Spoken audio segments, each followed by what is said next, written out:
Well, hello, hello. I am Martika, and this video is a request. I had someone to request that I show you guys my filing system for my patterns. Now, I believe, if I'm not mistaken, I did this a long time ago and I showed my filing system, and it has not changed. But instead of just always going back to that video, let's update. Okay, let's move forward. Nothing has been updated in my system, but I'm going to show you in this updated video how I am still filing all of my patterns. You guys, I probably have, if I count them all and I don't want to, I probably have about 800 patterns. Okay, I know that that's not a lot compared to some people, but to be honest with you, it's more than enough. Okay. And a lot of these patterns I have not even cut into. So that is for another video. But because I got that request, I said that I would show how I file my patterns. And it's not my own idea. This idea came from Mimi G, one of her old videos on how she files her patterns. I still do it this way because it works for me so well. And if you have a small space where you're sewing, it works really well for a small sewing space as well. So let me turn this camera around and I'm going to just take you on a little tour on how I file my sewing patterns. So first, I keep all of my pattern covers in these notebooks. So as you can see, they are categorized. There's a couple over here that have lost their labels, but these are categorized. I actually have tops here. I have my Sword Academy patterns there because I wanted to keep those separate. I have pants, capris, and shorts or anything that relates to pants, like a jumpsuit pattern. And I even have one for Mimi G patterns because it required a whole notebook. And I also have like this one here, it lost its label and I have to relabel it. But it is like extra patterns like men's patterns, kids patterns, crafting patterns, and things like that. And then in this one here is my largest one, which is my dresses. Okay. And I have like even tons of patterns that still need to be filed. But this is basically, let me just show you inside this notebook, and you can get whatever notebooks you see fit. But I want to show you that this is where I go shopping for something to make. Okay, when I have an idea of something that I want to make or don't know what I want to make, and say I know that I want to make some pants, then I just go in here and I just go through to see what patterns I might want to make in here. These are patterns. Like I said, these are just the pattern covers. Let me show you. There is nothing inside these pattern envelopes. Nothing. I've taken them out so that I can be able to fit them in these notebooks. Okay. But what I can see is the sizing. All right. What I cannot see is like how many pieces, what pieces the pattern have, other than just looking at the line drawings, because those things are on the instruction sheets with the patterns. Okay. And I will show you that in just a second. But these are simply kept inside these sleeve protectors. Sleeve protectors you can pretty much buy anywhere. I say buy some good ones if you're on a budget. The cheaper ones are okay, but kind of upgrade if you're sewing a lot, you're going to be turning and flipping a lot. But that is how I store these patterns, you guys.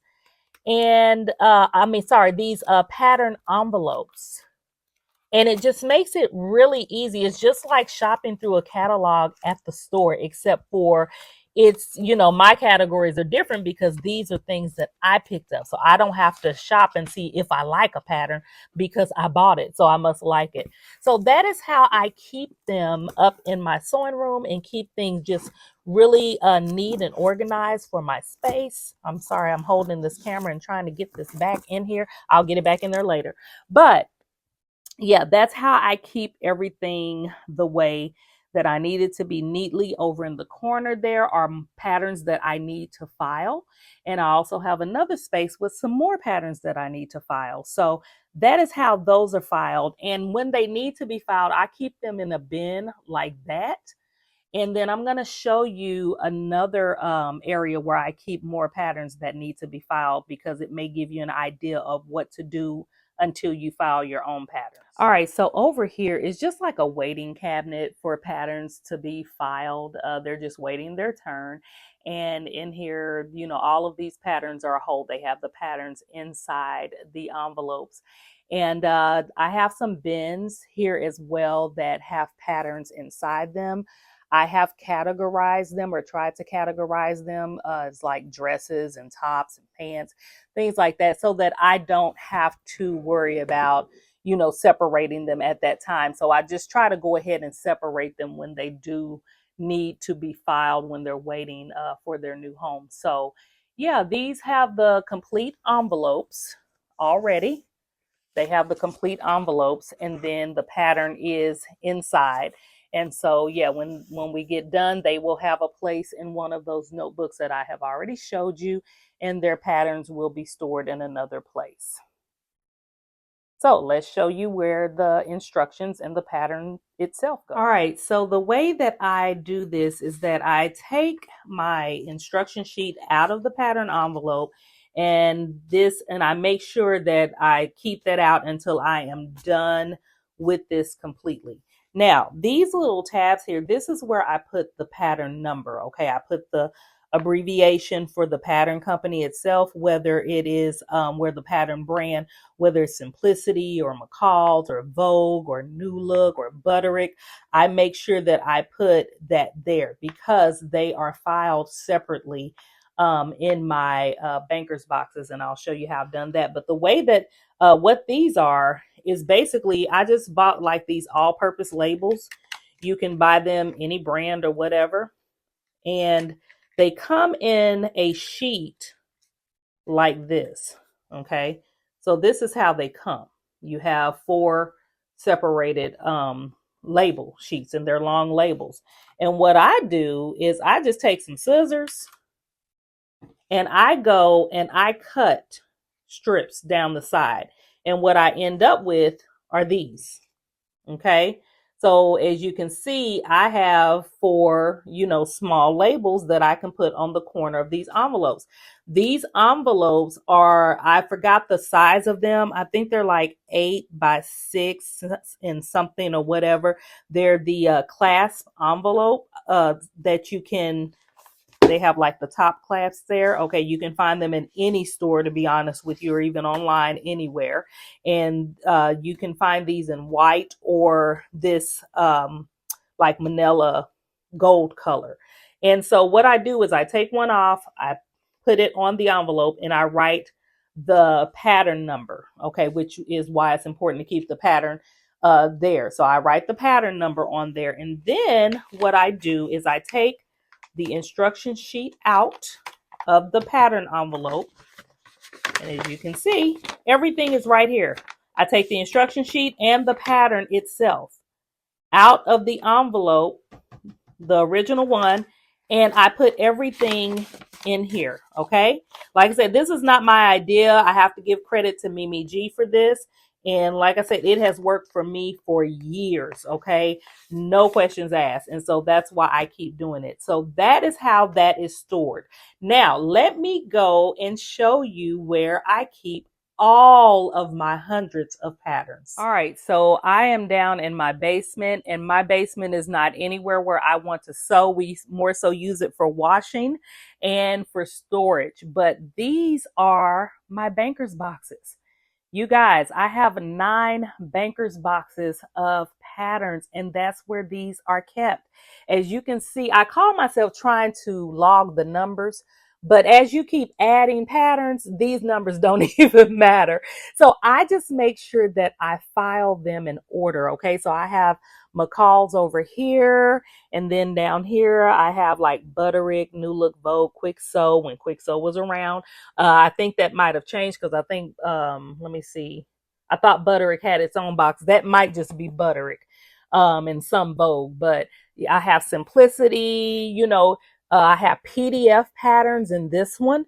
If I've already printed them out and put them together, they have a place where they can go.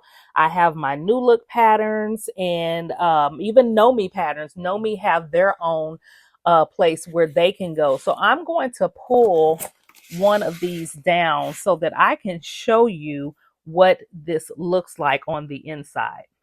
So with these banker's boxes, you can get them plain. I saw these decorative ones a while back. They came like 3 in a pack. So I grabbed these instead because I like the decorative feature of them. But inside, you guys, are the patterns.